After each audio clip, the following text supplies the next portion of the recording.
space operators, and governments worldwide to solve the hardest problems in space mission operations.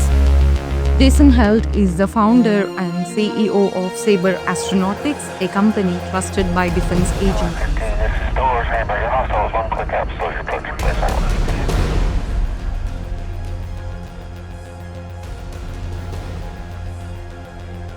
We know how to launch satellites, but do we actually know how to operate civilizations in space yet? If you have a community on the moon, we're 6 days away from Earth.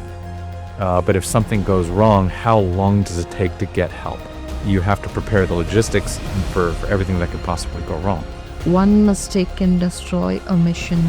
One mistake can kill your mission, but one mistake doesn't have to. How do you think about leadership? If you see a good sports team, don't look at how they behave on the court. Look at how they behave in casual circumstances. If someone's in trouble, who helps them? Does everybody know what's going on? Is everybody aware of their surroundings? Okay, these are the kind of things you do as a leader to build trust between the people. Machines make decisions without human approval in space. It's a question of trust. We use machine learning and we use AI in our development with experienced engineers, more so than with the junior engineers. We've got a tool that automates the detection of space events because no single human is going to be able to sit there and look at 52,000 objects and say, that's the one. Believe me, we tried it, right? So it's okay, automate that thing. How should we design resilient orbital systems? There are some standards. On the data layer, there's some really good standards. So people who study like IT engineering can easily pick up a CCSDS document and say, okay, it's a cousin. I can kind of see where it fits. And a lot of like satellite command and control and telemetry documents will use that. What keeps you up at night, when you think about the future of space? What would scare me a little bit is the idea of using, I've seen collisions in space that nobody talks about. The space will become a contested domain, and are we prepared for that? It's been a contested domain for over 50 years. What problem in the space industry frustrated you enough to start Saber Astronautics? Oh, I love this question. So was there a moment during your studies where you realized space wasn't just exciting, it was a serious responsibility? I knew that from the age of 15. Spend more time in education will realize the seriousness of the industry. It's a massive industry. It's a massive industry. I think it's economic, becoming much more favorable to us becoming a spacefaring civilization. What we've seen, and the things that you say are risks, are real. I agree with you. Kessler syndrome is a risk. But the other side of that coin is the reason why.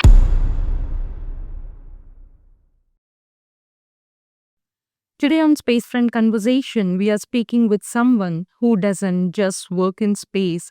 He prepares humanity to operate, survive, and win there. Jason Held is the founder and CEO of Saber Astronautics, a company trusted by defense agencies, space operators, and governments worldwide to solve the hardest problems in space mission operations.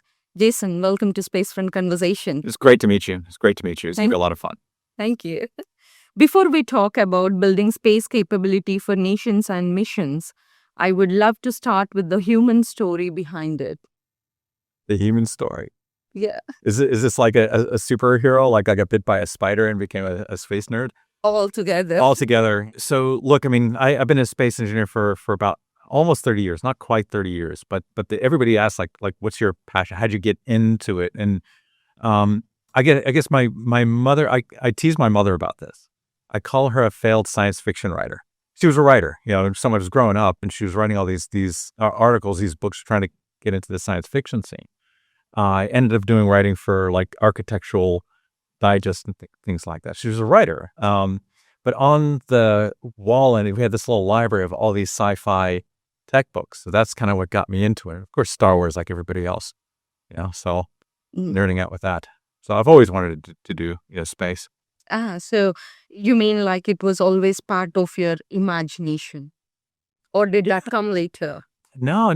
But I mean, here's the thing though. Like when I was 5, I wanted to be an airline. pilot as I got into an airplane. So we get our experiences, and if you feel love for that experience, you're like, this is the thing. And so I had an airplane, my first plane ride when I was 5, and I was like, I'm going to be an airline pilot. Then I saw Star Wars when I was 6. That's when the first Star Wars came out, right? It was like the line around the block to see this movie, and I was like, I'm going to be in space from now on. But I didn't have very good grades as a kid.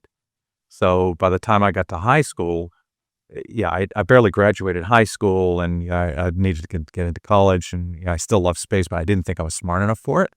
So I went into a military college called Virginia Military Institute, and I was commissioned in the Army. And it's something totally different from space. The artillery. I was in the artillery, and sent overseas to places like Bosnia and Korea. And it wasn't until I didn't get great grades in my undergrad either, so it pretty consistent. A lot of young people go through the same sort of thing. They don't, say your academic brain kind of grows up, by the time you're 25 or 26 for some people. I always admired people who understood academics immediately when I was in high school. It was never me.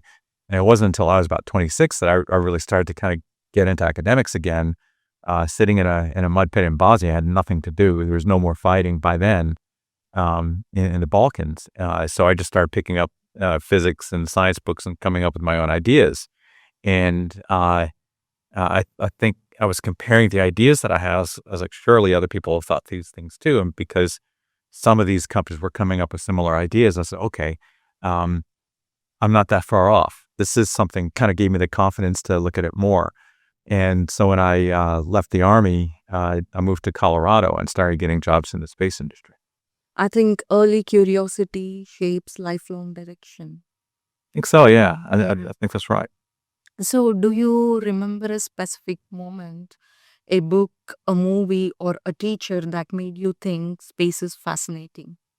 Oh, well, I mean, like I said, Star Wars was and all the books. I used to read the Isaac Asimov was kind of the thing, because my mother, she's a boomer generation, so she had a lot of classic sci-fi there, um, and there were a lot of different amounts. Like, as an American, so originally I'm from the States, space is kind of in your blood, Yeah. and by that, it's like it's on TV all the time. It's not just in sci-fi. You're seeing launches go up. They spend real money on it, so it's kind of in the DNA of what people talk about. There are events that happen. Not all of them are good events that shape your opinions and your motivations. For me, I was 15 when the Space Shuttle Challenger blew up, and that was a huge event because we the shuttles by then were considered like the safe mode of transportation, and all of us were thinking, okay, you're going to go to the moon. We're going to have moon bases someday, and we saw that as not just a someday kind of thing. We saw that as a soon. If we could see the progression as the space program was going, and space was becoming not quite commoditized, but certainly casual. And then the shuttle blew up, and my kid sister and I were homesick that day. And everybody remembers what they were doing in the U.S. In my generation, when the shuttle blew up, and all I could think about was like, nah, there's got to be a way to fix that. There's got to be a way to, what is that problem? What just happened there that caused the death of these people and the halt of this progressive program? Yeah. And that shaped my, later when I founded Saber years later, that shaped a lot of kind of my motivations in Saber. Yeah, moments like that often ignite a lifelong pursuit of discovery. Yeah, I think so. Yeah. So, growing up, did you see yourself as an engineer, a problem solver, or something else entirely? That's a great question. Growing up, I didn't really, I knew I wanted to do something useful. I always, looking back, and I always see my motivation as trying to support and change the society that I'm in, in whatever shape that is. I never thought I was smart enough to be in the space industry. I did not think I was smart. I wanted to. I really wanted. When I was getting into the Army, you take these aptitude tests, Yeah. and I did extremely well on all those aptitude tests, but I didn't take the flight physical to be a pilot. And my first choice was pilot. So when I got in line to do they select you based on different criteria, and obviously I didn't get selected because I didn't do the physical. I did do the physical because didn't think I was smart enough to do it. So I didn't do the physical. I just thought I'd apply and go for it. It didn't happen. And my feeling then was like, maybe someday, but it's not really, I don't have the DNA for it. I didn't think I was good enough for it. And it's kind of an important thing to think about space as an industry. You meet a lot of people, especially when you look at the astronaut corps, and to get into the astronaut corps, you really are the cream of the crop of the industry. You're the tip of the spear of what this industry actually is. And a lot of people promote that emotionally as almost godlike status. And the reality is these are people just like us. They put their pants on both legs at a time and over their head like the rest. You do that, right? No, don't you? No. Okay. No, but the point is these are normal people that figured it out, and made it happen. But it wasn't until later in life that I really gave it a go. So Yeah. That often defines, how we approach challenges later. Yeah. So were you encouraged to explore technical interest, or did you have to carve that path yourself? it didn't happen until I was 26. I didn't really explore technical paths. I was in the Army. I was in the field artillery until I was from I was in military school from the age of 18 until 21. And then I was in the field artillery from until I was 27. And it wasn't until I was out there in the field with nothing to do, and my brain got a chance to kind of rest from its normal pattern. And I think that's what it took. I always had an interest in science. I always had an interest in engineering. When you don't think you're good enough, you don't try it. Yeah. And it was only that act of trying it out that the thought process flipped for me. Most important question you could ever ask a person. Can you change? Can you change? It's the most important question you could ask someone. Yeah. Especially someone who's young. They don't think about it. They don't think in these terms. Yeah. Someone who's young thinks of what's right in front of them. I wanted to see a societal change. I wanted to be a part of that in whatever way I could. I saw the Army as the way to do it, for better or for worse. It gave me good skills I could use, but it wasn't the way. And then when that whole thing of switching wasn't intentional, it just kind of naturally happened. But when I meet people, a lot of young people especially, that are in that kind of boat that I was in, smart, maybe they're smart, maybe they're talented, but people aren't going to notice because their grades aren't good. And they might have aspirations and interest. I'll say interest, not aspirations. They have interest, but how do you convert that interest into action? And if you ask them, can you change? Most people will say yes, but they don't really mean it. They go back to that patterns and that habits that they're used to. Yeah, true. I think like support systems or lack of support system shapes resilience in powerful ways. Oh yeah, absolutely. So when I first fell in love with space, it was a pure wonder. Yeah. How did you get involved in space?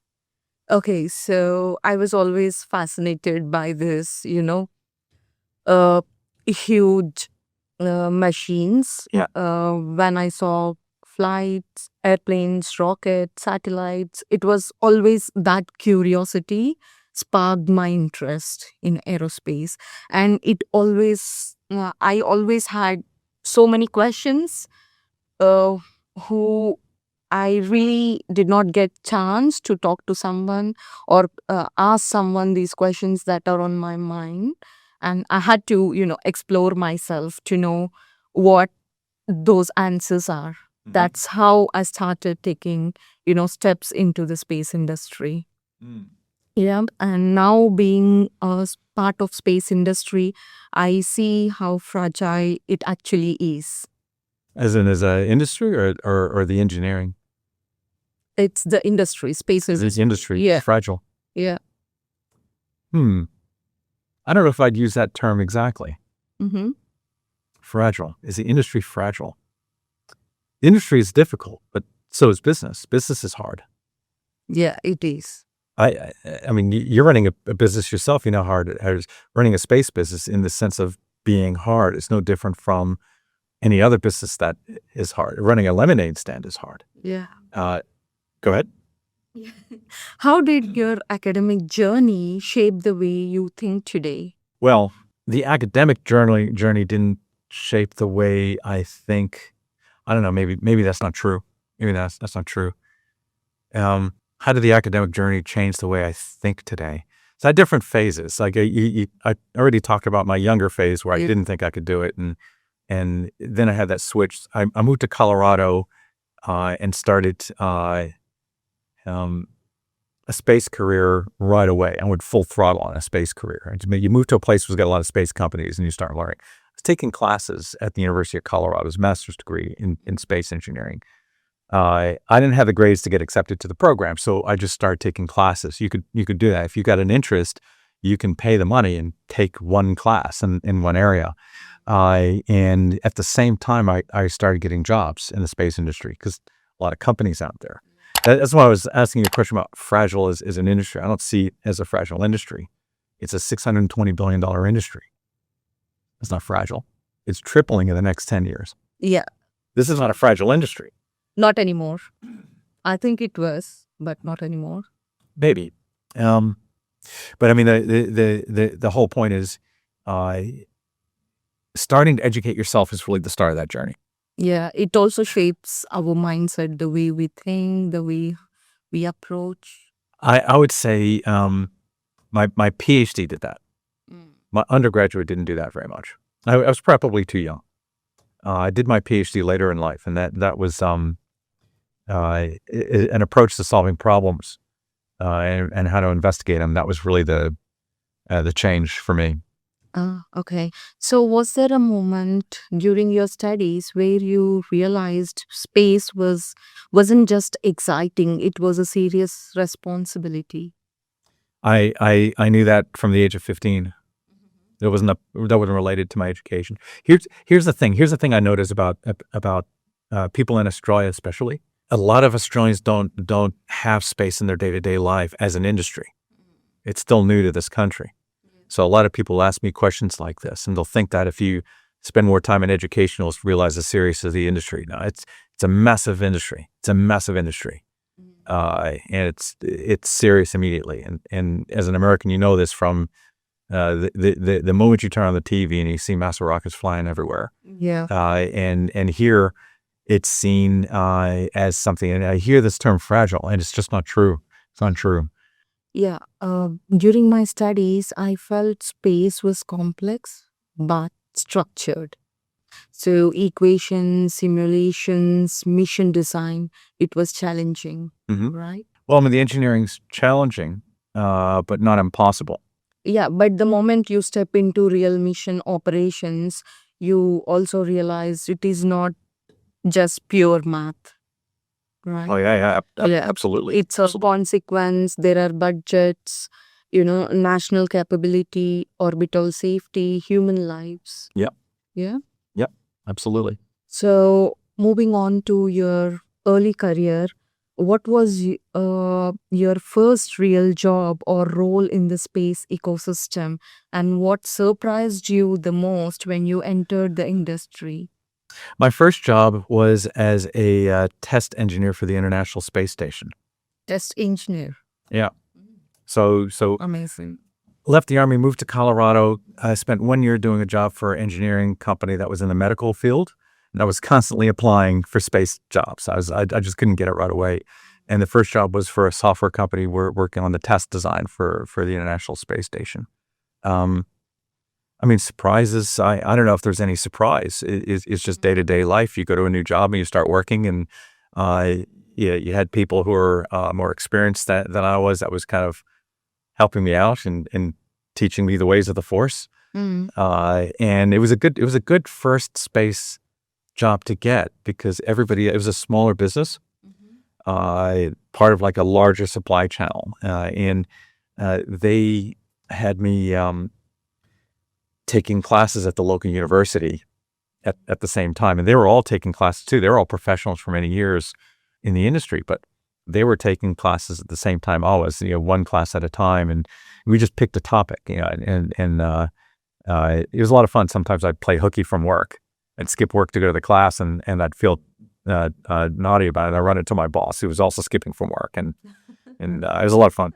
So, did you ever doubt whether this industry was the right path for you? No, why would I do that? It's ridiculous. So you It's- enjoyed. This is the difference. This is a total difference. This is a total difference between what I see in Australia and in the United States. I've been here 22 years. I still see this, and it's crazy. It's such an amazing and fast growing and yeah, okay, it's a challenging industry in the sense that if you're running your own business, running a business is hard. But if you're an engineer working at a space company, it's a tremendous future ahead of you. And the experiences I had in the States, I never get a question like this. I never get somebody who questions the industry. And that's the biggest difference between there and here. So, I never had that. Never had that down. So what problem in the space industry frustrated you enough to start Saber Astronautics? Oh, I love this question. Yeah. Well, it's after I was with the International Space Station, the next job I had after that was a software engineer for the Hubble Space Telescope, working on one of the cameras called Wide Field Camera 3. There's a lot to learn from you, for me. I'll tell you everything, anything you want to know. These aren't secret spells, It's not like you're becoming a Jedi, or only a few people could be a Jedi. I think that's a little, getting chance to work on such projects is challenging, but for Americans it's easier compared to people from other countries. It certainly was back then. It's not. There's a lot more equality now. There's a lot more democratization of space now. There's a lot of opportunity now that there wasn't before. Definitely, Australia's come through a lot of changes in the last 20 years. A lot of really good changes in the last 20 years. Yeah. So why did the world need Saber, and why did not existing systems solve that problem? So back to your last question of what problems, well, one of the motivation questions was when I watched the shuttle blow up. And it was like, there should be a system on there that can monitor, and you had monitoring systems. And on the Hubble Space Telescope project as well, something went wrong on Hubble. It's a spacecraft. Things are going to go wrong. It's space weather events happen, and radiation happens, and the computer has a hard time with it. So you need to get your operators in the seats to look at what's going on. And what I saw was very text-based displays, bunch of numbers on the screen. So you need really good education to know what's going on. I says, what's happening? What do these numbers mean? And the engineer's like, oh, it's very, very special. You got to be really smart to understand these things. I'm like, oh, come on. Just tell me what it means. It's not a magic spell. Expelliarmus, fix your satellite. No, come on. It's a piece of engineering. So there must be some reason why this part of the spacecraft is not doing well. And what I realized, similar to the problem on the shuttle, is a lot of these problems you can find out what is happening, but it doesn't tell you why. So what those numbers are, those are temperatures and pressures and voltages, and they go up and down depending on where you are in your orbit and whether the sun's shining and sun shines, so you get warm. If you're in the cold side, you get cold. While in space, you get really warm or really cold, but it doesn't tell you the interactions around them. So as I left engineering and started doing my PhD, that influenced the focus of my research, which was on how do you model something that's complex, and that was the kind of driver behind it. I started the company was commercializing the research that I did during my PhD. So what does Saber do differently when it comes to space operations and resilience? Well, I mean, Saber at its core, we're a space operations company, so we're flying satellites for a living. On one side is the software that we make, which is designed using 3D graphic interfaces and video game engineers right next to space engineers. Watch the magic happen. And the whole point of that is the game engineers are typically really, really good at taking something complex and making it and simple, but making it so that it's easier to use and easier to train, and the using machine learning for the diagnostics, so you could get that cause and effect of why things are happening in the way they are. Okay, it's broken. Why is it broken? What was the driver to that thing that broke? And that's what makes Saber different. And what makes us different also is that we also fly satellites. So we got about 18 tons of spacecraft on orbit right now. So there's a lot of assets in space. So our operators and our engineers, they talk to each other. Some companies are ops companies. Some companies are software companies. We're both. Yeah, that's interesting. Yeah, it helps. Yeah. So how do you balance this innovation with the reality that mistakes in space that are unforgiving? How do I balance? I'm sorry, Yeah. I don't understand. How do you balance innovation with the reality? Well, the that purpose of the innovation is to fix the reality. The purpose of the innovation is to build stuff that's better, that's easier to use, and that's safer. That's the whole point of innovation, for space anyways. So did you ever feel that sense of long-term stewardship when you started Saber? I feel that sense of long-term Stewardship? Yeah. stewardship. Yeah. Well, I mean, as in towards the employees or towards the industry or So overall, like as like you just started Saber, and how overall how did that all right. change? So yeah, I mean, when I first started Saber, it was just me and a couple of co-founders. So the idea of stewardship, it's not the emotion you have. The emotion you have is we're building something new and it's exciting. As the company grew, and it's been 18 years now, the stewardship transitions from yourself to I want to make something awesome to the organization, and it's like I want to make something that lasts, and that's the difference. Okay. So Saber works closely with defense and national security. How did that responsibility weigh on you? It was fine. Yeah, it's not a weight on my shoulder. It's kind of like when I was younger. I said, and the motivation to do military service was for me at least is different for different people. It was centered on the idea that you want to serve your community. It was an act of service. As a space company, making products that serve defense that people in the military use to protect and defend satellites that we use every day, it's the same kind of feeling. It's not a weight on our shoulders. Although I will say that we do a lot of effort to make sure our software is stable and safe and secure, and we're definitely aware of everything we need to do to kind of keep everything not just useful but also reliable for others. Yeah, that carries profound implications. Yeah, How do you think about ethics in space operations? I think it's critical. I think that for us as a flight company, especially because you're responsible for hundreds of millions of dollars of assets on order, and if you do something wrong and something breaks, all of our operators take their jobs very seriously. We don't take ourselves seriously. Like we got bean bags and lava lamps in the office, and I don't wear shoes very often, right? It's usually sandals. I'm a socks and sandals kind of guys. We don't take ourselves serious, but we take our jobs very seriously. And just because we realize that you're working with heavy machinery very often, you're controlling it, and if things go wrong in space, it could affect not just yourselves but a lot of other people. Yeah, I think ethics become critical as space grows more strategic. Yeah, 100%, Yeah. 100%.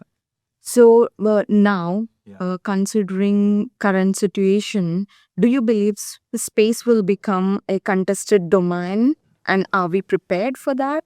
It's been a contested domain for over 50 years. This isn't new. What is new is that we're talking about it. So when I was in Colorado, I was also in Space Command. And we had to deal with a contested domain even back in, what year was it? It was like 2000, 2001.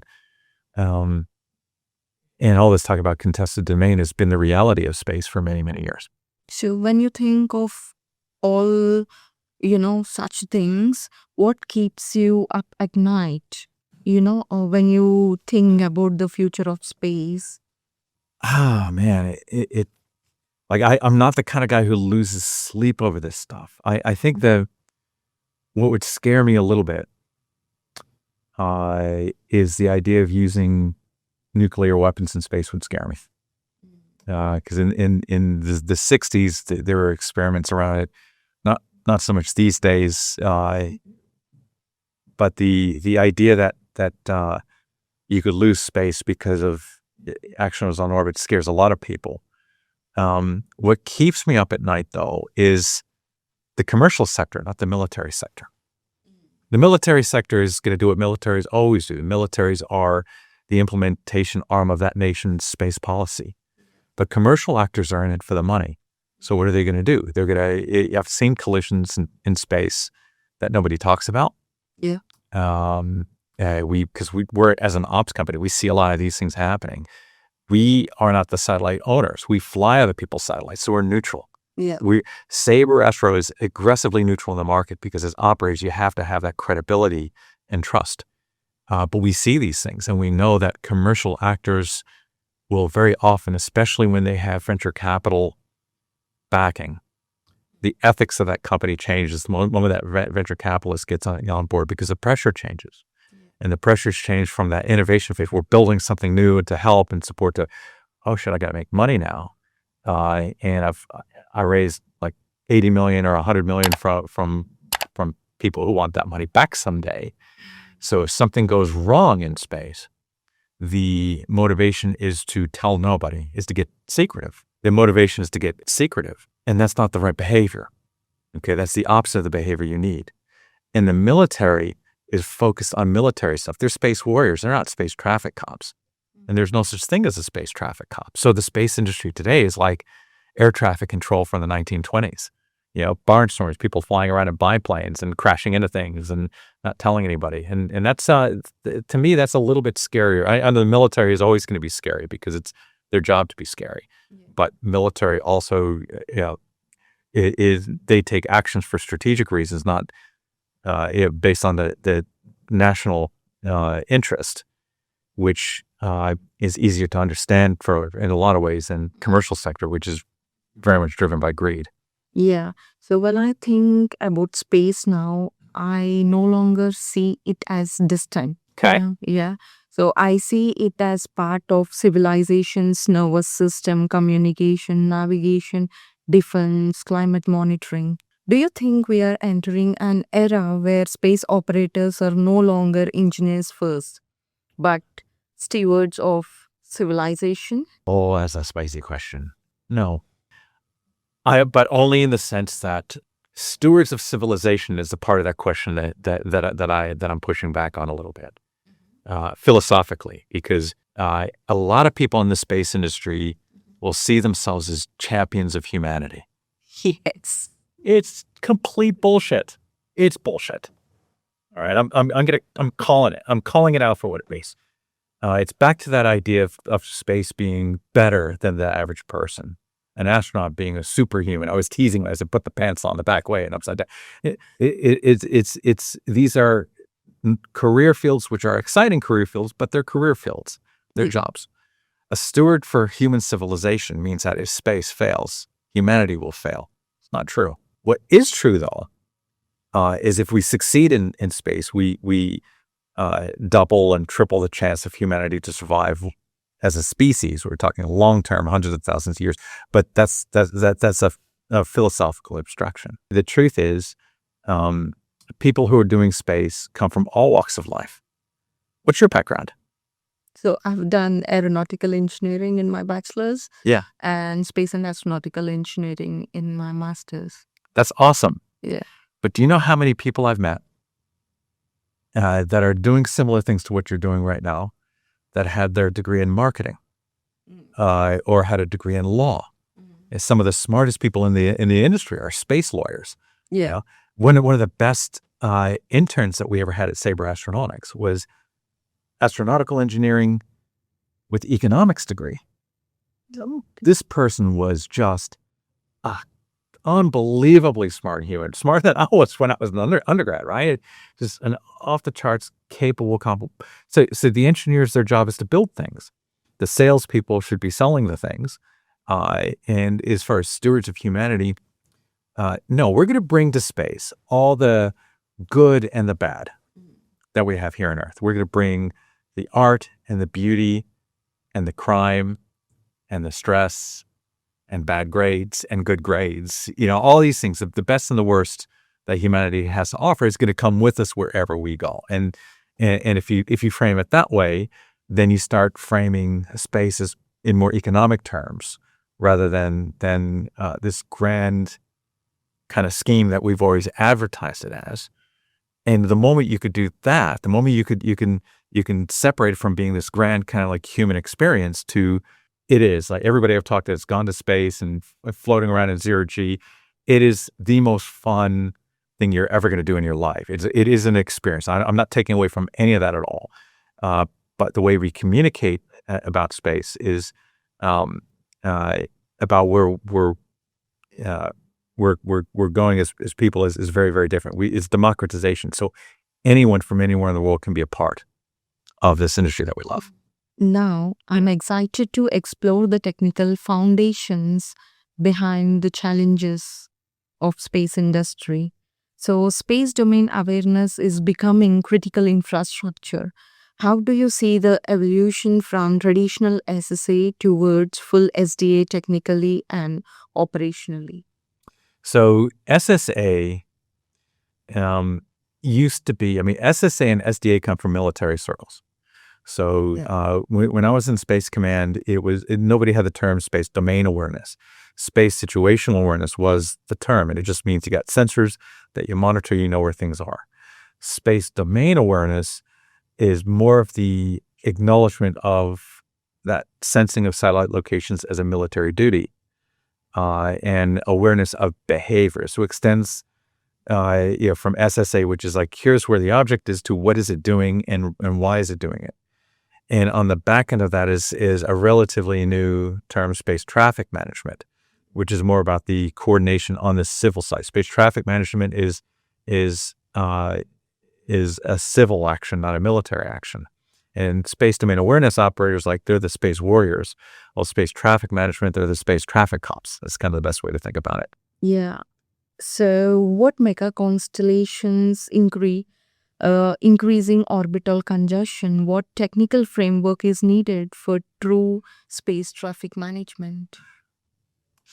Well, the sensing side, of course, needs to be improved. SpaceX just announced that they're using all of their satellites to monitor.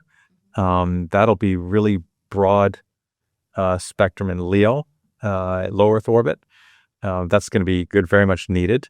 There are maybe 20 to 30 credible companies with sensors on the ground and a few in space that are doing similar things. Usually, the larger the number of sensors, the less accurate they are. I think what's needed next is the ability to democratize small objects in low Earth orbit. Small objects in space. Because all these other sensing companies are SSA companies are monitoring things that are 10 centimeters and above, so CubeSat size and larger. And there's an order of magnitude more objects the smaller you go. Yeah. So we have 52,000 objects in space that we track at the unclassified level. Yeah. And I think, it requires new system architectures. What do you think it needs? So for tracking of space debris, for different sizes. Yeah. Well, they got tracking of space debris for different sizes. It's an issue of cost. Yeah. It's an issue of cost. So mission operations are shifting from ground heavy to autonomous systems. Mm-hmm. How will autonomy change spacecraft operations? Well, autonomy comes in at different levels. Autonomy for ground stations and satellite communication side of it. So satellite goes overhead, monitoring from the ground. That's pretty well automated. Multiple companies are doing that. Then there's the command and control of the spacecraft itself, which includes the diagnostics, includes environmental monitoring. And then there's the path planning side. So, all right, you're automating what it does and what happens when something goes wrong. Nominal operations are very automatable. You don't really need a human in the loop for your nominal normal conditions. But you still need a human being in the loop if something goes wrong, because satellite collisions create debris fields. So yeah, you really do need a human being in the loop for that still.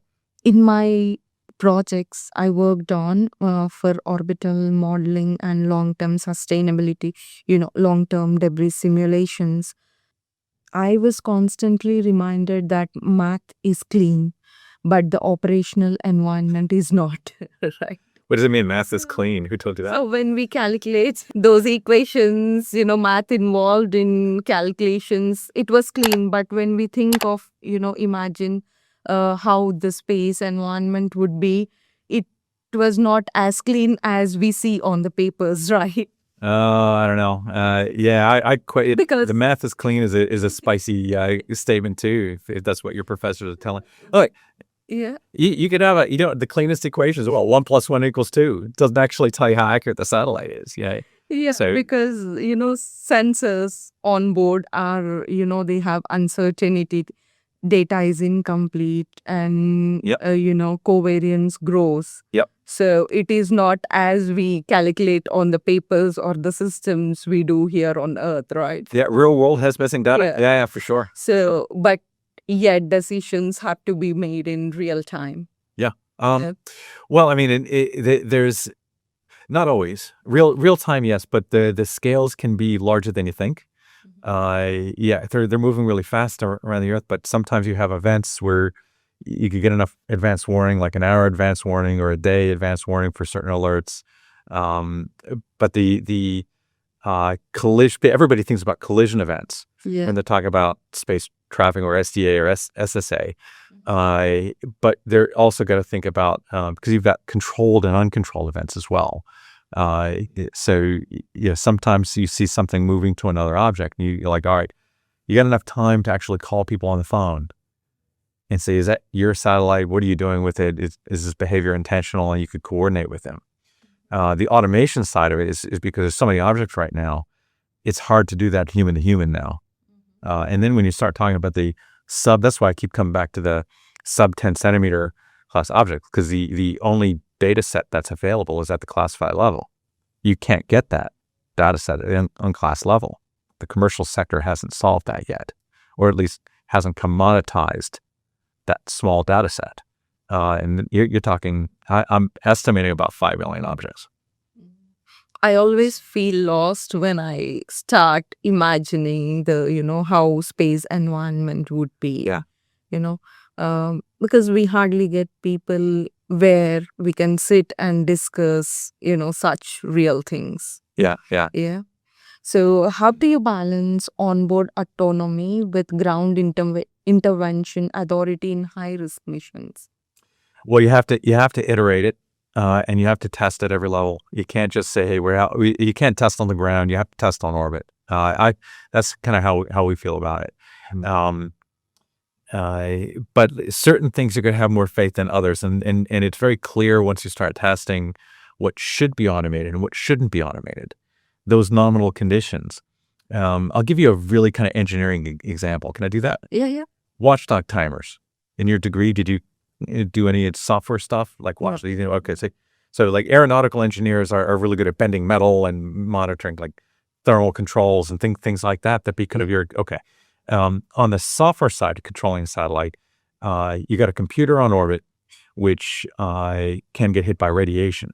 Mm-hmm. So if you start a master's degree, one of the first classes you get is on space weather and how it affects it, right? Space radiation hits the chip, turns a 0 to a 1. Your computer wants to do something really, really weird. On a normal computer, if you were to take a magnet and bring it, don't do this. Don't do this at home, kids. You could take a magnet and you bring it to your computer, you'll get the blue screen of death. We've all had a blue screen of death at some point in our lives. You do deal with computers. On a spacecraft, the same thing happens, but frequently because it's constantly getting irradiated. All right. Yeah. So what happens is a lot of engineers will have a watchdog timer. You got software and hardware watchdog timers. I won't go into the difference in the interest of time, but it's basically a timer in either the clock or in the software that says, talk to me, talk to me, talk to me. If you don't talk to it, it knows that it's hung. It knows it has a blue screen of death. So they automate that, and they say, turn the computer off and then turn it on again. Okay, most for decades, this is old technique. It's nothing new about this, but this is the way most engineers have handled these events. So you're looking like going. Yeah, I was getting into the engineering. I was like, all right, fine, let's talk watchdog timers, man. I was getting all. See, now, like when I was a younger person, I never got excited about any of this shit at all, right? It's just like, none at all. But as an adult, I love watchdog timers. All right. Yeah, go ahead. Okay, yeah. So what do you automate? What shouldn't you automate? If something goes wrong, like a watchdog timer is something you should automate because it's going to happen frequently enough. But a change in position or a broken reaction wheel and something like that, you kind of need a human being in the loop. When something goes wrong that could affect your position, it's much more important. If something goes wrong and you're transmitting a signal, you need to have a human being in the loop. Okay, because you become there's a term called zombie satellite. Did you get this term at uni yet? Zombie sat? No. Okay. It's really easy. All right. Your satellite's transmitting. Here's our satellite, right? Your satellite's transmitting, right? And then because you're doing your job, it's satellite communications, and then something goes wrong in the satellite and your satellite starts tumbling, but it doesn't turn off the transmitter. Now what you're doing is you're transmitting, and other satellites could get in the way and it could damage other satellites. Now you become a space weapon by accident. Okay. What do? Engineers on the ground are working their butts off to make sure that they could get that satellite back operational so they could turn that thing off. Because now they're a legal liability, right? The telecommunications union is getting mad at them, and hundreds of millions of dollars get lost. Yeah. So that's really interesting documented cases. You should look up there's an old Optus satellite that, look up zombie satellite in Wikipedia. Optus had an example that's very close to home. Yeah. Yeah. So this defines mission safety. Well, they handled it safely, right? So this wasn't a dig at the company. This is just an example that we could kind of relate to. Things that can go wrong, you have to plan for it in advance. So space engineers, when you get your team together and your aerospace engineer, maybe you'll run your own space company someday, and you're building your first satellite, and it's like, you're watching your engineers put it together, and you're like, okay, what happens if? Okay, as an engineer, you have to think through all these kind of possible scenarios, and this is one of the zombie sat. It's one of those ones that needs to come up. Yeah. Yeah.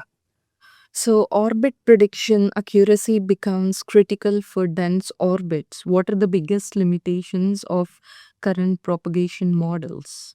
Propagation models are pretty good. Just remember that the propagation is a function also of the quality of the sensor.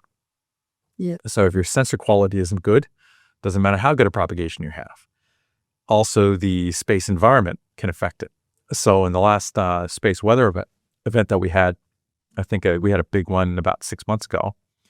All of the propagators didn't work very well because a lot of the propagation, especially in low Earth orbit, different orbits have different things that can affect the propagators in different ways. Right? In low Earth orbit, atmospheric drag becomes more important, and your perturbations around atmospheric drag become more important. So we had a space weather event, geomagnetic storm. Again, in a year, he'll get your space weather class. Here's a cheat code. It sounds special, but it's actually really easy. It's really easy to understand, right? Space weather events, all sorts of radiations coming toward out of the sun during a solar storm or different things like that, right? One of those radiative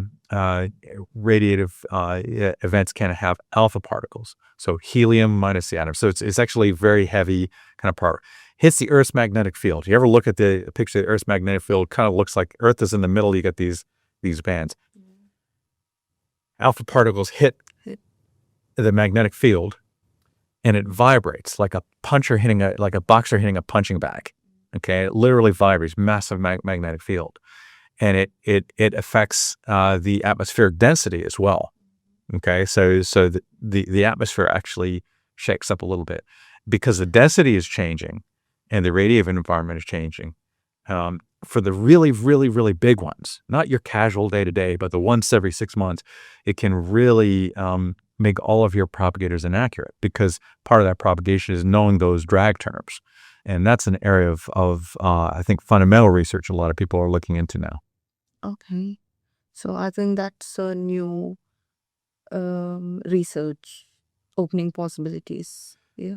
Yeah, I think so. I think, and space weather is one of those things that even in our community as space engineers, right? Your final year yourself? Well, I'm graduated. You graduated. You recent graduated, or okay? So even at the undergraduate level, people who graduate, that space weather isn't a part of it. Even in the operations community, where it's actually quite critical, I've run into people like, space weather doesn't matter to me. I got shielding. I'm fine. I'm just like, no, dude, you're not fine. You think you're fine, but you're not Serious fine. problem. It's a serious problem, because you're in Leo, right? Yeah, I'm in Leo. Okay, what happened to your? So I mean, that I think is probably the one of the positive changes of all this kind of stress or orbital propagators these days is the realization that of when things become inaccurate. Oh, now the risk of collision is much larger because of the saturation. Now people are paying attention, like, oh, well, space weather satellites, where are they? Well, you've got a handful of NASA satellites, NASA ACE and Discover, like the workhorses, right? And you got GOES, which are NOAA satellites. And those are like most of humanity uses those satellites. What's happening in the U.S. right now? How many thousands of jobs from NOAA are getting slashed right now? Because these are the same satellites to do climate change. And the U.S. government says, well, we don't want to spend money on climate change.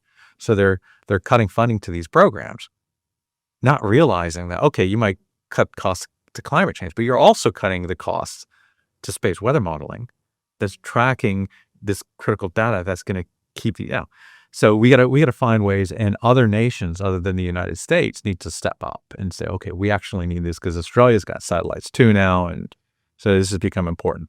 Yeah, it is. Yeah. So do you see probabilistic risk-based collision models replacing deterministic thresholds?